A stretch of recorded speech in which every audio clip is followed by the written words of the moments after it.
The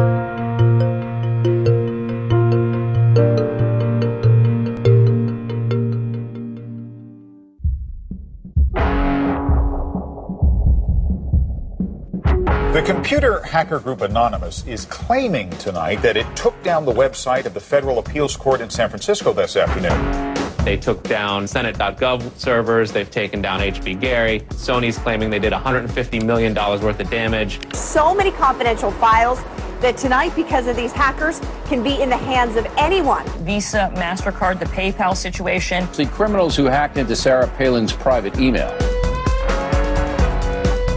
The Church of Scientology says Anonymous is a cyber terrorist group of religious bigots. Anonymous and this other group called Lulz Sec. They seem to be wanting to prove a point. Anonymous kind of was like the big, strong, buff kid who had low self-esteem. And then all of a sudden punched somebody in the face and was like, holy shit, I'm really strong. And Anonymous calls itself the final boss of the internet. And sometimes it proves to be really fucking true. You are going to violate the freedoms of the internet, you certainly better watch the fuck out. They are kind of the rude boys of activism. There's a real rough edge to them, which I think also is one reason why they garner so much love and hate from people too. They represent a certain sort of chaotic freedom. Individual, young, nameless, faceless folks are having geopolitical impact. I mean, it's both exhilarating to realize that and terrifying to realize that. It kind of depends on how that power is wielded. We are legion. We do not forget. Expect us.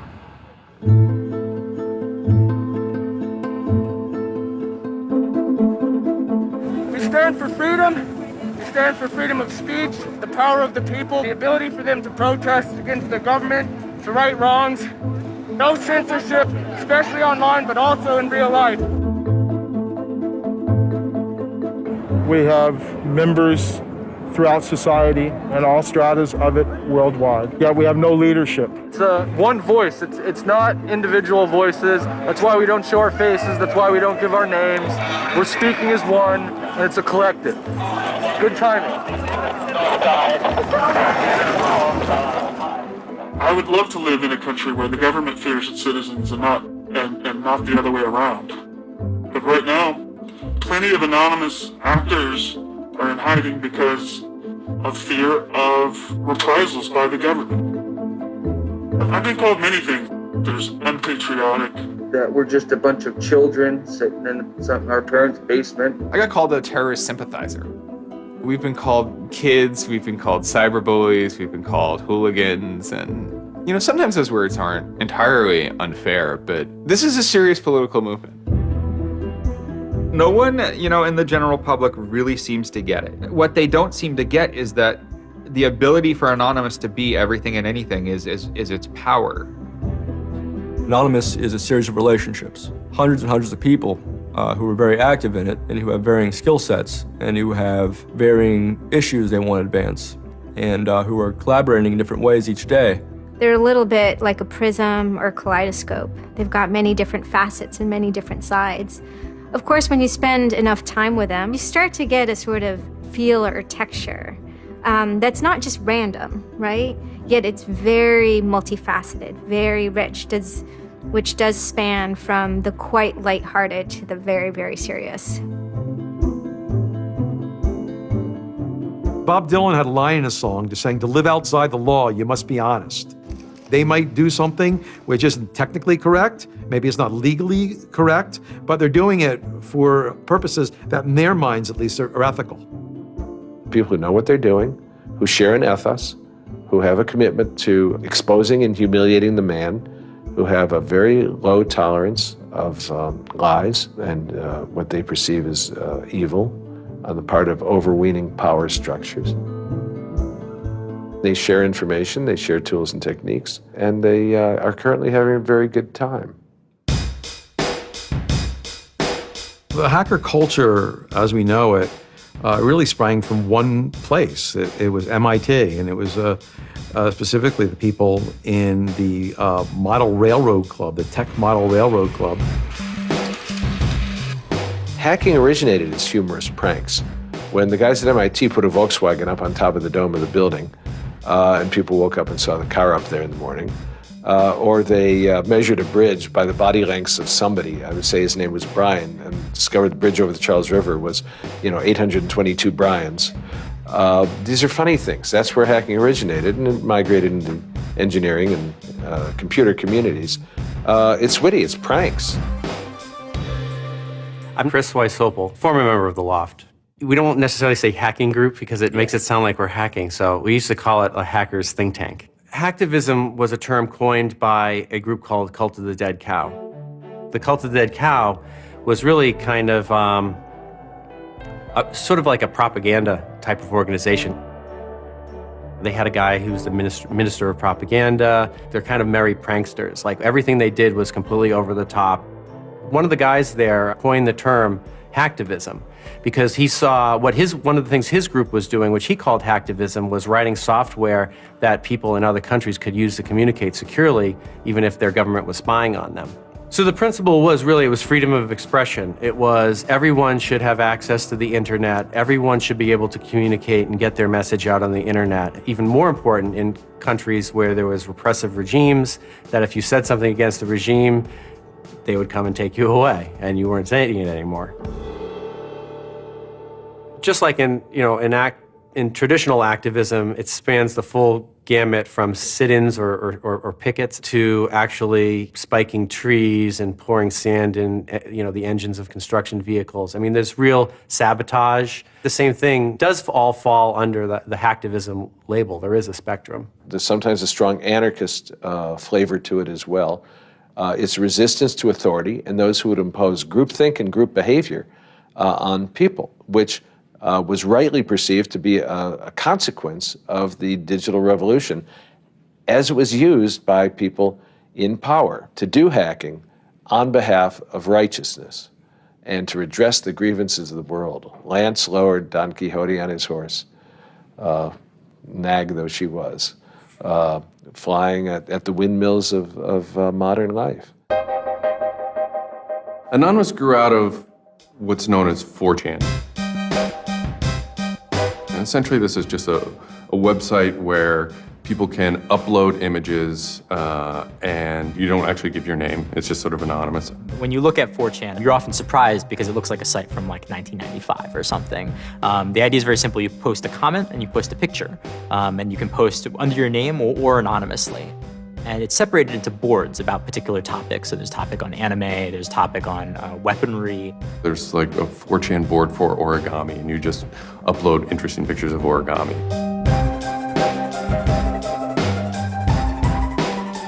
And then there was a group called the B board, which essentially was for like anything goes. The first time anybody goes on B, it's kind of an instant revulsion. Because there's never a time that you go on there where you don't see something horrible. That instantly puts off a lot of people. The idea is post something that can never be unseen. Half of the posts on B are there specifically to make people not want to come back to B. It's what you get when people are allowed to express themselves with absolutely no restriction whatsoever. It's the kind of sum of human imagination when people can get together and think together without any limits or parameters. It's the most vile, disgusting, and funny thing on the internet.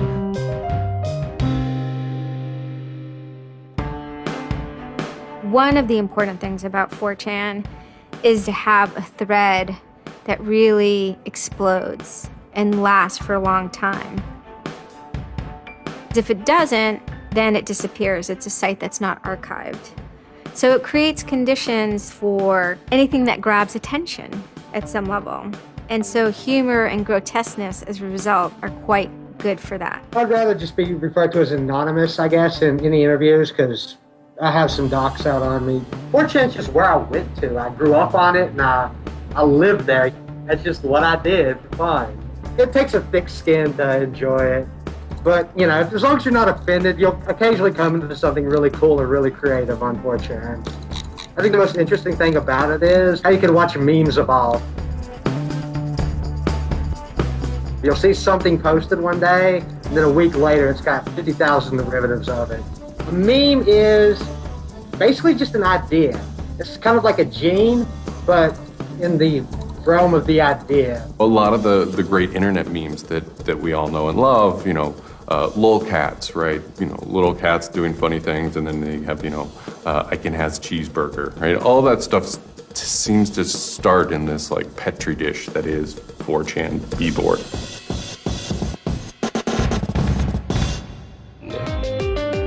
Say it publicly and you're insane. Chocolate rain. Name any meme from the last about 6 years, and I'll bet you either in its first posting ever was on 4chan, or at least one of its earliest revisions that became what it was on 4chan. I can see the food situation is so we'll be on our way. It's basically the best breeding ground for internet culture, and as far as I'm concerned. With your neighborhood insurance rates, chocolate rain. 4chan is also very known for acts of trolling. Trolling is a fucking art. Trolling is getting the person you're talking to get as pissed off as they possibly can, and for no reason except for your own enjoyment. Maybe you're trying to illustrate a point, but it's mostly for your own enjoyment. For them, it's funny that like people think the internet is serious business. And if people think the internet is serious business, it's a troll's job to make their life terrible. The idea of anonymous came initially as a joke. I mean, somebody suggested that, what if the whole site, what if 4chan, what if B was just one person? And what if that's just one guy called Anonymous sitting somewhere, and you're just reading all these posts by one guy? And it kind of looked like that from the outsider's perspective. I mean, there's no way to tell the difference. It might as well be one guy. Fox News did a very famous segment about it. They call themselves anonymous. They are hackers on steroids, treating the web like a real-life video game, sacking websites, invading MySpace accounts, disrupting innocent people's lives. And if you fight back, watch out. Destroy, die, attack. Threats from a gang of computer hackers calling themselves Anonymous. I've had 7 different passwords and they've got them all so far. Anonymous hacked his site and plastered it with gay sex pictures. His girlfriend left him. She thought that I was cheating on her with guys.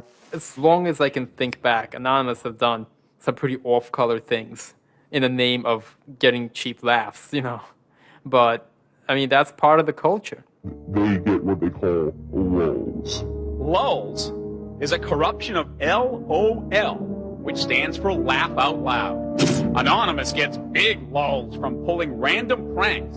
For example, messing with online children's games like Habbo Hotel. Habbo Hotel was this online community where you had an avatar and you walked around and talked to other people. It was kind of like an early version of, you know, World of Warcraft or Second Life or any of those virtual worlds. What the people on B did was invade Habbo Hotel, created, you know, thousands of avatars. They all had this one uniform of a black guy with a big afro wearing a black suit. And so there would be thousands of these people, black guys, black suit, you know, huge afro, walking around this world, and they would do things like form a swastika out of themselves. And I think that was a real landmark because it was when they were able to see that, you know, they can use their numbers to do something really interesting and really disruptive. So we blocked the entrance to their pool, and that just pissed them off so fucking much. It was fucking beautiful. That was fucking just wonderful. Wonderful times. Those kids love that pool. They love the shit out of their pool. The goal was actually to offend everyone, simply because the idea that we could offend you by drawing a little shape on the screen was stupid to the people involved in it. They were like, really? You're going to get that mad over us just drawing this on the screen? Wow, well, you need to refocus a little on life because this should not be upsetting you that much. All these different organizations online, whether it's 4chan or just any website, there's typically a community aspect to it. This is where people have their social relationships. This is where their friends are. This is where they have a creative outlet. And so all those aspects are going into groups like Anonymous, where people feel like they're part of a bigger thing and they're able to express themselves within that group. There were certain words, certain phrases, certain ways people respond to things, certain images that were posted that created a pattern, and that pattern was, I guess, the origin of what is now Anonymous. It's like Freemasons with a sense of humor, in so much as they have this common symbology, and one of their chief joys, which is kind of wrapped up in power and secrecy, was the fact that they could recognize each other by referencing these symbols, referencing these phrases. Over 9,000. It's over 9,000! I lost my iPod. Mudkips, anything involving mudkips. So you have this weird sort of international culture developing with people, across the world, wherever they may be. In late 06 and, into early 07, there's a bit of a sea change where instead of just posting a bunch of content or randomly saying we're going to go over to some website and post a bunch of dirty comments against someone, it becomes a little more organized. Welcome to the Hal Turner Show. They went after a guy named Hal Turner. I am being discriminated against because I'm white. Hal Turner was a neo-Nazi who was, big online and had a podcast. I think that the 14th Amendment was not ratified properly, and I think, therefore, it is still okay to have Negroes as slaves in America. The first time I heard about Hal Turner is he was knocking somebody on 4chan. There's a million neo-Nazis out there. But he started picking on our dudes, so we had to go to our dude's fucking defense, and it just so happened that he was a neo-Nazi, so that's a bigger reason that he's a fucking dickface. Who are you? Where are you calling from? Hola, Hal. This is Pedro. Spick, don't San call. Diego. He was just a horribly racist radio personality who seemed to handle it well when you called in. Like, he could handle being berated by Anonymous. And that made it very interesting. It made it a bit of a challenge. It wasn't some guy who just either crumbled or stopped answering the phone. It was a guy who would yell back. Hal Turner wasn't the first, actual person that, Anonymous had caused trouble for, but the circumstances ended up being significant. They DDoS'd his website, stuff like that, costing him thousands of dollars, bandwidth fees. Denial of service has been around for a long, long time. The equivalent of if you, for some reason wanted to disrupt a bus service, right? You can hire 1,000 extras to all go and line up at the bus station, right? And get on the bus. And so that anyone who was really trying to get on the bus couldn't do it, right? It's as simple as that. When you stop trying to visit, website goes back up, no permanent damage. We DDoSed him, and then we kind of trolled him in real life. We sent countless pizzas to his house. We signed him up for escorts on Craigslist. We sent a bunch of pallets of industrial materials to his house, which he ultimately had to foot the bill for. And basically, we destroyed his ability to pay for his radio show, and that took him off the internet. And then they ended up getting some real hackers to help them out. This wasn't sort of pranks. They actually were able to get into Hal Turner's private servers and his mail servers and find some interesting emails that he was serving as an FBI informant, which, if you're a right-wing neo-Nazi, is not a good thing to be. And obviously him being an FBI informant and also his reaction, his sort of douchebaggy reaction to the raids, damaged his credibility within the white nationalist scene, which is a shame. Hal Turner's gone. He's been prosecuted by the feds for threatening judges. What follows is a period of confusion and anger in which, the original Anonymous people, the sort who want to keep Anonymous as this nihilist little, ridiculous group, are upset that now, that the most terrible thing on the internet is now becoming a force for good all of a sudden. I'm Mike Vitale, and my handle is Seth Dude. Now, this is January 2008. Anonymous is strong now. We're not a little dinky fucking group anymore. This is millions of people worldwide, and we're watching. And then Scientology stepped in with a big target on its chest. A video came out of Tom Cruise. It was supposed to be an internal Scientology video, talking about secrets of Scientology. Being a Scientologist, when you drive past an accident, it's not like anyone else. As you drive past, you know you have to do something about it because you know you're the only one that can really help. It talks about you're the only one who can stop, bad things from happening. And so this is kind of widely mocked online. It circulated like wildfire. Instantly, the Scientologists post a DMCA, Digital Millennium Copyright Act. And this is a way that if you own content, you can go to video sites, upload sites, and have your content pulled when someone uploads it illegally. So Scientology's always at odds with the internet, always trying to legally bully people out of fucking them over on the internet. They always did that. And then here they are trying it again, but you know what? Anonymous saw that and they said, oh, you guys just fucked around badly. Like, you're trying to censor our internet. Like, are you trying to take a joke away from Anonymous? Like, you don't do that. A few people on 4chan posted, hey, we should grab that video and post it on a few other sites. What followed was it's this term called the Barbra Streisand effect. And this video, as they're attempting to suppress it, went everywhere. Like, everywhere you look on the internet, you were gonna stumble upon this video. Actually, Gawker, the site that I worked for, was, I think, the first one to put it on the website, and we got in a huge legal battle with Scientology, who wanted us to take it down.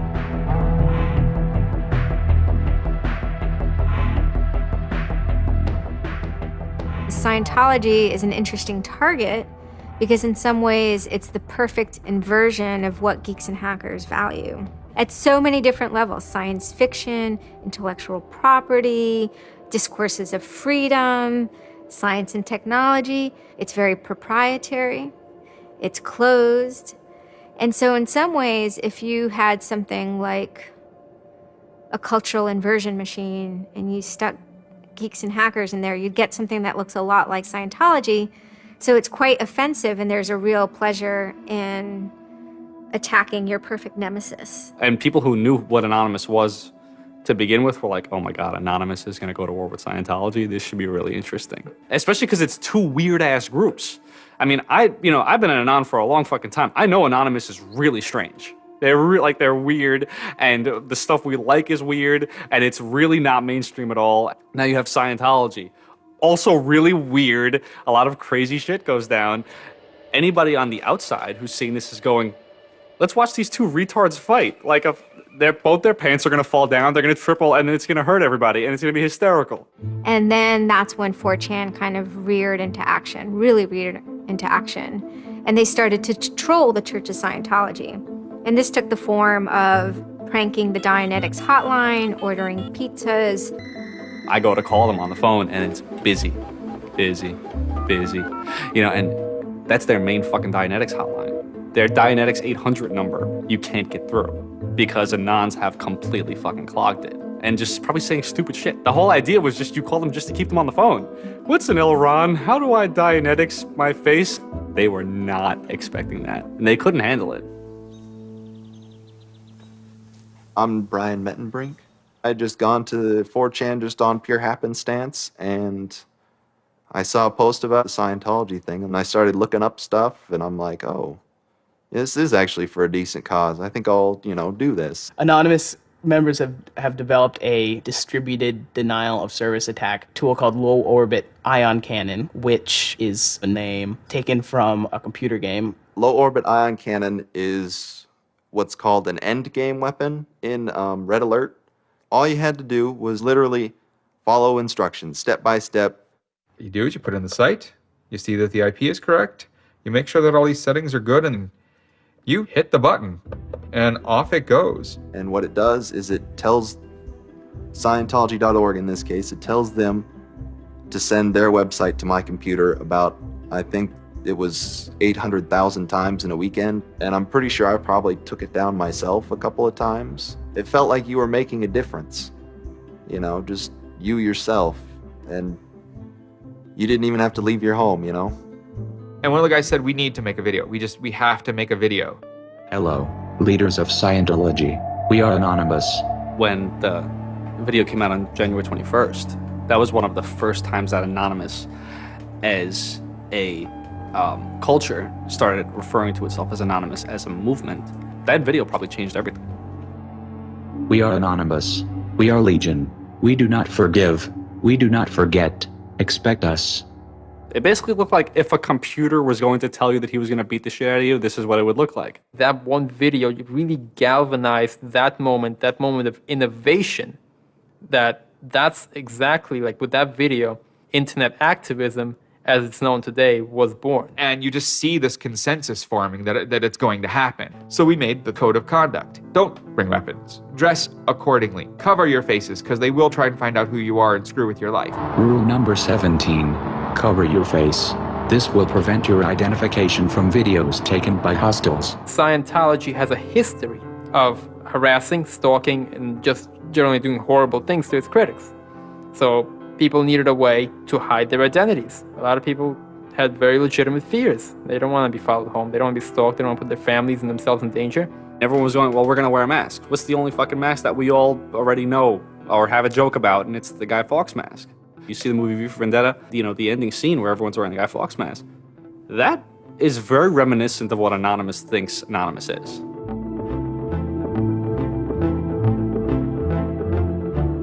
We wanted to represent anonymity in some way when it moved into real life.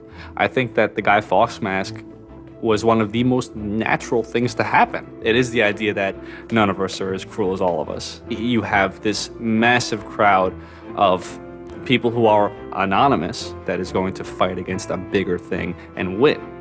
Even after watching the video, it's like, yeah, this is great, but who's actually gonna do it? Who's gonna step up? Are people actually gonna get out of their house? And I guess we were really affected by the stereotype of that whole community, they're being internet nerds, that too afraid to leave their mom's basements. No one thought that they were gonna come out. This is me on the way there. I haven't slept. I'm very fucking tired. And I remember going to the park that day, and it's really fucking early in the morning, which I thought was a bad idea. And I'm smoking a cigarette, and I'm looking around like, where the fuck is everybody? There's nobody here. So here I am, sitting in Bryant Park, waiting for the other announcers to show up. I remember thinking like, oh fuck, like, am I gonna be the only one in the park? Am I gonna walk to Scientology with fucking 6 or 7 people? Which totally defeats the entire purpose of this, because now they could single me out, Then I get up and I start walking around, and I see there's a lot of green balloons over there for some reason. On the other side of the park, there was like fucking 200 people. There was Guy Fawkes masks everywhere, and I'm like, holy shit, this is huge. There's a fucking lot of us. That's pretty good. I had no idea how many Anons there were until we started moving. And it just fucking got bigger. I remember walking through Times Square, and everybody in Times Square was an Anon. This is like a fucking 1,000-person per fucking minute foot traffic area. And everywhere I'm looking, I'm seeing fucking Anon symbols. It was fucking wild. It was really wild. This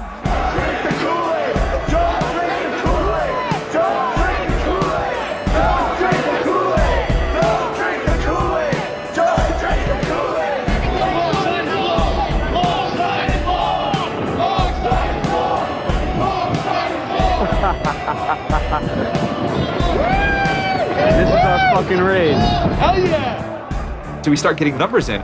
And Sydney. We're thinking that it's going to be 50 people. And before 10 a.m., before even time, there's already 50 people there. And there's still streams of people walking down the streets. A couple hours into it, because I didn't go to bed until 1 in the morning, you're looking at Sydney as, wow, there's 250 people in Sydney. The cops are estimating higher than that for their reports. What just happened? Adelaide, Perth, and Melbourne happened. And, over 200 at each of them. We nearly broke 1,000 leaving Australia. Now, the next protest was Tel Aviv, which had actually gotten its first Scientology building right before this. There were Palestinians and Israelis at this protest, both holding their flags. And at one point, they actually switched flags and held up each other's flags and whatnot. It was awesome to see. I call our guy in London, Britanon, and I say, hey, what's going on there? And he's like, did you just get out of bed? I said, yeah, I haven't even turned on the computer. I just figured I'd call you. And he said, we've got 600 people and the cops are really, really mad at me. All the major cities were having hundreds of people come out. It's massive. Clearwater had like 300 people. I don't think anyone beat out LA. I think LA had over 1,000 people.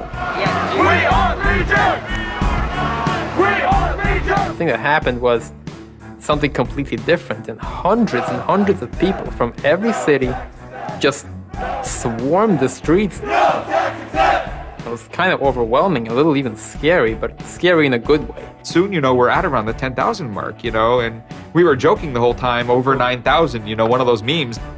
It was too surreal. It was not believable. You go by what name? We are anonymous. It was very empowering, especially after people saw the thousands of people showing up. This was it. We owned the world at that point. We all met each other. The idea of an Anon is you're fucking alone until you get to 4chan, and then these people all think like you, And all of a sudden, you're not alone. You are with fucking 500 others, They all know the same jokes as you. They all clearly have similar interests as you. Here's your culture. You meet your own people finally.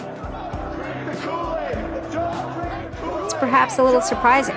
It's not just preteens or teenagers. There's a far more even mix of males and females than you would imagine otherwise. And there were a lot of these so-called guys who weren't socially good. They were very awkward. They still lived at home at 23, half of them virgins. And I'll tell you, the amount of those people who got laid from these protests happening is in the thousands that would not have for years probably. That's why those protests were so important. It was a chance to finally meet other people that were previously anonymous and unknown, and hence it was the moment of the end of their anonymity. Scientology, they kind of fought back, so to speak. They posted stuff online. While claiming they are peaceful, in less than 3 weeks, anonymous members made or encouraged 8,139 harassing or threatening phone calls, 3.6 million malicious emails, 141 million hits against church websites, 10 acts of vandalism, 22 bomb threats, and 8 death threats against members and officials of the Church of Scientology. They wanted to find me. They did.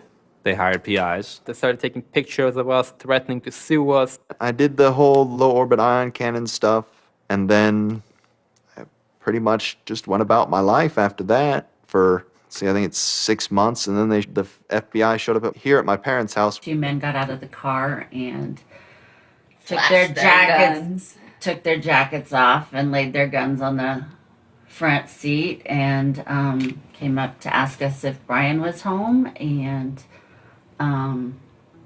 explained that they were the FBI and they were looking for Brian, and I've never been so scared. I did the second most damage is what Scientology said. I sent the second most out of everybody. So I got the maximum for my category, which was 1 year in prison and 1 year supervised release. I think, the way I feel is for what I did was one of the most lopsided punishments I've ever read about or heard of.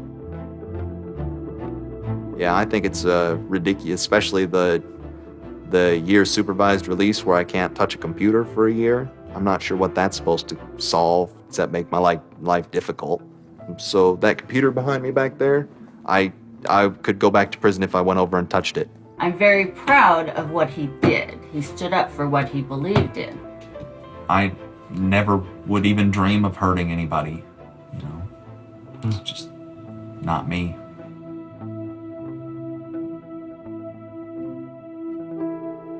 Prior to Anonymous, critics of the church still had to be very, very careful because of the aggressive lawsuits that were launched against academics, journalists, and other critics. I would say that era is over. And Anonymous, more than any other sort of intervention, is probably responsible for that change. This actually caused a decent rift in Anonymous. There was one big group, significant group of people who would say, this Chanology stuff, it's cancer, it's awful, it's bad, it's just bringing attention to us that we don't want. One Anon said it well once. There is no leader. Their ops have momentary leaders, de facto leaders. Almost through meritocracy, there's more respected or more persistent participants. Some people participate in a single operation and are never heard from again. It might even be a housewife who just, agrees with that political statement or that protest. I like to describe this with the picture of a bird swarm. Everybody's flying very, very quiet. Suddenly, one bird flies into the other direction and the mass fly into the same direction, following that person. It's totally okay to say, I'm sorry, I don't take part. When Chronology was running full force, it was like a kid stretching for the first time and actually seeing the real power. If you had asked me all throughout 2008 and most of 2009, is the politics of Anonymous always going to be sutured and hinged to the Church of Scientology? I would have said yes. And it became unsutured, unhinged, when a different political wing was born in 2010.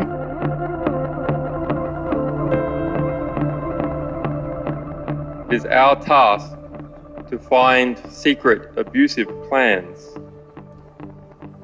and expose them where they can be opposed before they're implemented.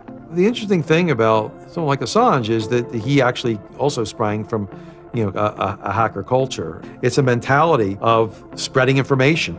Julian was Mendax. He was the greatest hacker that ever walked the face of the earth when I was a kid. I mean, they rumored he could move satellites around in space by hacking into NASA. Maybe it never happened, but it was a myth that kept young kids like me wanting to plug a computer into a modem and see if I can move some satellites around. WikiLeaks is an instantiation of the hacker ethos. Truth wants to be free, and we want to liberate it. WikiLeaks released a huge trove of diplomatic cables. There was a lot of controversy from every quarter of society. The WikiLeaks website released nearly 400,000 secret U.S. files on the Iraq War late today. It was the largest leak of classified U.S. files in history. There was one particular moment that really sparked the fire, and this was when PayPal, MasterCard, and Amazon pulled services for WikiLeaks.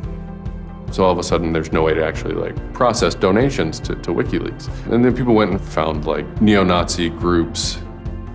Visa and MasterCard were perfectly fine with you being able to PayPal, being able to make donations to them. But WikiLeaks, no. I think WikiLeaks is doing a good thing. It's just a total hypocrisy. They got their little fucking banking mafia to fuck, WikiLeaks over. People were incredibly angry. There was a real sense of rage. Anonymous DOSed PayPal. They were pissed. The numbers of participants were massive. And they managed over the course of a couple of days to disable the websites of MasterCard and PayPal.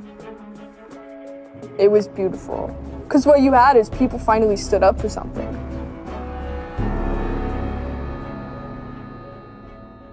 My name's Pete Fine. You can call me an internaut or a hacktivist. Telecomics is an ad hoc cluster of volunteer net activists who have spent much of the last year trying to keep the internet running in the Middle East. In kind of the lead up to the Egyptian revolution, we would tweet on people's behalf. We would get people from Egypt who were unable to access Twitter on their own on our IRC network, and we would take reports from them and tweet them out using our account to kind of help them get the word out about what they were experiencing. Some of this shit is personal. And one of the things about the movement as a whole, when Egypt rolled around, is that Egypt broke us emotionally. Watching in real time with live feeds that we helped set up, Egyptians get massacred with machine guns. It was different, and I have never in cyber activism wept before. It's never bothered me like that. It's never been able to touch me the way Egypt touched me. And then January 27th, January 28th rolls around, and the Egyptian government starts shutting down the internet. I mean, just for the whole country. The whole country. There's this fantastic traffic graph that you can see the traffic coming out of Egypt, and it looks like, like this, and it goes like that. Just totally stops. And we were just shocked. I mean, we were just like, what the fuck? Like, what the fuck? To think that a country would completely cut itself off as much as it was able to from the outside world was pretty unthinkable. We know bad things go on in the dark places. That's the kind of thing that could start riots. I think when Mubarak did what he did, I think it really upset people here as well as in the Middle East. I put myself in their place, and I found myself in a desert of nothingness because he just wiped out everything that my world incorporated. That just showed me and everybody else that the same thing can happen at any time, at anywhere, in any government. Anonymous and the people on the internet stood up and said, go fuck yourself. You want to shut down their internet? Fine. The people on the internet will show them how to turn it back on. A lot of my friends helped with encryption, helped people on the ground in those countries validate SSL keys and certificates, and really showed them how to subvert their government and become free. And then Telecomics started to tweet connections to the internet, dial-up connections. In Egypt, the care package we put together included some kind of our comms information, the ham radio and dial modem details. In total, we helped coordinate and run about 500 dial-up modem lines. We also Googled up treatments for tear gas and other kind of basic medical treatment and found folks who could translate that into Arabic. Sort of put this together in a nice one-page PDF and fax, and off it goes. President Hosni Mubarak has decided to step down from the office of President of the Republic.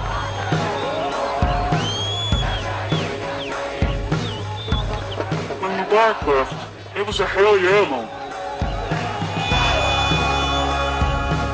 People can rise up. People can make a change. And I think for a lot of people in America, it was the first time they had seen people rise up and take down their government and say, we're sick of this shit. We're sick of the oppression. We're sick of living as slaves to your power.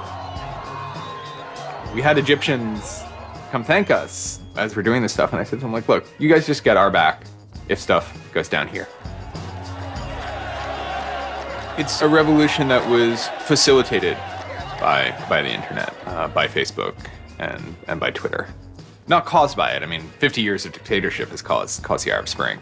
But the internet has certainly been helping. Although it was awesome and it was one part we were fighting for me it was quite clear that it's not the end of the story. That it's not suddenly changing into rainbows and nine cats or whatever, but that we now have to watch even more. Suddenly on February 5th, Financial Times article comes out that we all see. It's quoting this guy named Aaron Barr, who's the CEO of HP Gary Federal, which is an intelligence contractor. And Aaron Barr is telling this Financial Times journalist, Joseph Min, that he's been secretly monitoring the AnonOps server where all this is going on, and has done so for several weeks, and using his own custom brand of information operations techniques, has managed to identify the alleged leadership of Anonymous, including 25, quote, lieutenants, unquote, some sort. We have to see this document. Everyone wants to know. We don't need to destroy him. We don't need to destroy his company. So they get it. It was unbelievably easy to get into that network. Now, to put that in hacker terms, Anonymous is a hornet's nest. And Barr said, I'm going to stick my penis in that thing. The HB Gary hack brought about 70,000 emails. Probably the most important ones had to do with a proposal that HB Gary had already formulated. It was packaged up as a nice PowerPoint presentation. Kind of act as privatized agent provocateurs, where they were going to discredit WikiLeaks. HB Gary was proposing submitting fake documents to WikiLeaks, and then when discovered as fake, the error could be called out and it would discredit WikiLeaks. Right. So there's a lot of like specifics that I can't talk about. So let me try to answer that though in a general sense. Well, first of all, it's probably no surprise to anybody. I'm not a big fan of WikiLeaks. I think that the broad purpose of trying to get as much information, proprietary or classified information for the government, expose that, is an extremely destructive and dangerous purpose. The proposals involve conducting information war on WikiLeaks and its supporters, creating dissension within WikiLeaks, DDoS attacks. You also wanted to launch cyber attacks on WikiLeaks infrastructure to get information on document submitters. One thing I guess I want to make sure is clear is, none of those activities had actually occurred. In business, there's, when you start proposing or thinking about an idea, there's a brainstorming phase. And somebody says, well, what if, what could we do? What's theoretically possible? Well, still, this was an idea. This was proposed. This was something that you thought about. Right. They also wanted to go on a campaign kind of targeting Glenn Greenwald, who's a reporter for Salon, who's an outspoken kind of critic of the government and supporter of WikiLeaks. It seems like you're trying to attack a journalist here. Yeah, and I don't want to talk too much more about Glenn Greenwald, but other than, what I previously said is, there was never an intent to attack journalists, not on my part. Nor I guess I should say I should generalize that and to say that I would never just outwardly attack a journalist, other than if I felt that there was a journalist in my mind that was acting unethically. That's a fair game for having a public discussion about. They were walking a very fine ethical line at points, and in many cases, the mass opinion is, no, they stepped well past it. I will not support broad theft of information released to the public, because that's nothing but destructive. If somebody has information that's been stolen from them, and whether or not WikiLeaks encouraged the theft of that, or whether or not it was just put in their lap, still they're threatening to release the information that is the private property of another organization. So your choices are to just allow that to happen or to try to stop it. How offensive is too offensive? We've certainly seen a lot of strategy coming out of governments across the world now saying, publicly admitting that they need to develop better offensive strategies in cybersecurity, because defense as a whole, it isn't enough. It never is enough. In the court of public opinion, that took H.B. Gary quickly from being a perceived victim to being a perceived villain themselves. It was becoming harder and harder to distinguish the good guys from the bad guys. And then, kind of seemingly out of the blue, there was something by the name Lulzsec that sailed into the seas. Lulzsec, it's sort of a group, mostly from Anonymous, who, large part of the same people who hacked H.B. Gary. And they decided to form this little group and just carry on operations sort of outside of the purview of Anonymous for a while. They hacked whatever they wanted, they released whatever they wanted. It's almost like they had no rules. They just said, this is what we're going to do. We're going to stir up the cart. We're going to make some trouble. We're going to make some waves. And they did. The majority of time, the majority of Anons are not doing anything particularly illegal. When they are, a huge number of them try to do that in a very specific political context. For those people, what Lulzsec was doing, they were funny, but they were attacking random targets. They were breaking the quasi-rules by attacking media. PBS's Frontline runs a documentary mainly focused on Bradley Manning, the alleged leaker to WikiLeaks. And a lot of Bradley Manning supporters didn't like it. They hacked a website putting a story that Tupac and Biggie had kind of escaped the world of celebrity fame and attention and retired quietly and discreetly in New Zealand. Lulzsec, when they attacked PBS, that gave me the creeps, As a journalist, I'm not too thrilled with the idea of someone judging that we don't like you to write that. We don't like your reporting, so we're going to shut down your website. I'm uncomfortable with that. It could be me, and I could be writing something about a group that they didn't like, and I'm happy to sit and talk with them about it, but don't shut my website down. This is obviously about freedom of speech, so attacking the press would be would sort of be a bit of a contradiction. So people always said, well, we shouldn't do that. And obviously LulzSec had a completely different agenda, so they had no problem doing it. Hacktivism started to become sort of, I would say, almost more nasty, using, sort of more no-holds-barred kind of attacks, sort of more vicious attacks. They sort of saw themselves as going out there, breaking into like anything, everything, governments, corporations, police departments, largely for the same reasons Anonymous would. They went after Arizona for immigration policy, 50-day run, causing mayhem, havoc, and then ended it. The computer hacking group Lulz Security has announced its disbanding, saying it had achieved its mission to disrupt government and corporate organizations for fun. I call this whole thing the rise of the chaotic actor. And chaotic could be chaotic good, neutral, or evil. If you go back to the old Dungeons and Dragons charts.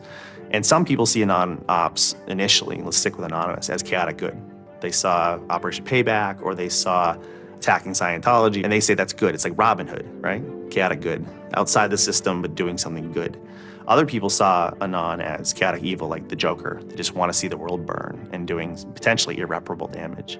And the truth is, yes, it's the entire column of chaotic. I'm actually a little less concerned about some of the things LulzSec's done and more concerned about the next generation of LulzSec, the next turn of the crank of who takes it further or is more aggressive. Whoever fights monsters, should see to it they don't themselves become one.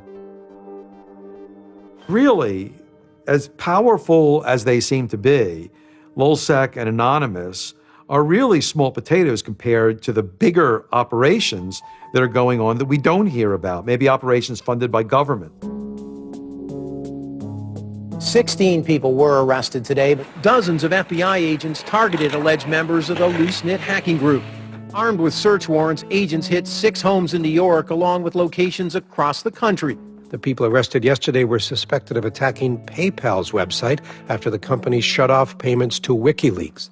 Defenders of the hackers say they're merely engaged in civil protest, but FBI officials worry the disruptive cyber attacks could move in a more dangerous direction. So the FBI shows up at 6 in the morning and it was really obnoxious. And I remember being frustrated and angry because there was nothing that I had done that would have justified an FBI search warrant. They came and guns blazing and all this other good stuff, busted down the door. I immediately just dropped down on the floor, 180, didn't want nothing. I wasn't trying to fight nobody. Even if you accept what the government is saying is true, what is important is that people are participating in the process. It is very much the process. It is sitting in an encounter in Selma, Alabama. 500 Freedom Riders refusing to allow people to go and sit in at a segregated lunch counter. They write books about that stuff. It is demonstrating at a street corner saying no to a war. It's just a different, it's just a different vehicle. It's the same result. There's always going to be legal consequence when you decide to break the law. That comes with the territory. And it would be naive not to expect that. The question is whether the punishment will be proportional to the crime. And I suspect it might not be. People will be watching very closely to see how these cases proceed, on what grounds, and whether there's any room during the trials to think, especially of the denial of service attacks, as a legitimate form of protest. So much of our lives are now configured, at least in part, on the internet. So we better start thinking about how we claim parts of the internet as spaces that we can also protest in. There is a certain online culture that believes in certain values, like freedom of expression. They're against corruption. They're against governments controlling their citizens. And when they see those values harmed in some way by some organization, the hacktivists strike back. I don't think this whole issue is a technical hacking thing. This is more about human philosophy and psychology. What's motivating us? Why is there so much unrest or disenfranchisement or anger that would lead people to want to take matters in their own hands and join these? Whether you think it's bad or not is irrelevant. It's not going away. The part of me that likes the ability to have rapid destabilization and change loves this. The part that knows how powerful it is means it's a force multiplier for good or for evil. And how that power is wielded and how we want to self-regulate is going to be the most deciding factor in if this is a menace or a benefit. I certainly don't think most of the conversations in law enforcement or the government are informed enough to know how to deal with this. I suppose the question you really want to ask is, would I do it again? And honestly, after thinking about it, I felt that I did what was right. I had a belief, I still do, that what I did was the right thing, and hopefully someone got some good out of it. You know, I'd love to think that maybe I stopped someone from joining a cult, you know. Probably wouldn't tell on myself next time, but, you know, I don't think I would have changed a single thing other than the whole talking to the FBI thing. Just that little Yeah, just the little detail that kind of changed everything, yeah. I'm angry. Occasionally I have small breakdown moments of terror, but I haven't stopped believing what I believed. I haven't stopped wanting to fight. I haven't stopped caring. Show me what democracy looks like! Show me what democracy looks like! There's a lot of people in Anonymous who feel very deeply and very sincerely about their contribution towards democracy around the world. And I think that's one of the main things that I'm most proud of about Anonymous. There are things that I'm not proud of about Anonymous, but we stand against censorship and we stand against oppressive governments, even our own. It's a very noble thing. And history teaches us that change simply doesn't come with flowers. It doesn't work. No? If they say I'm a criminal, damn, well, then I will be one. I don't care if you're a Democrat or a Republican or an independent or if you like Ron Paul or if you worship pigeons or Scientology or if you're Catholic or atheist or Methodist. I don't care about that. Your opinion matters. I don't care if I disagree with it. I don't care if I hate your guts. Your opinion matters.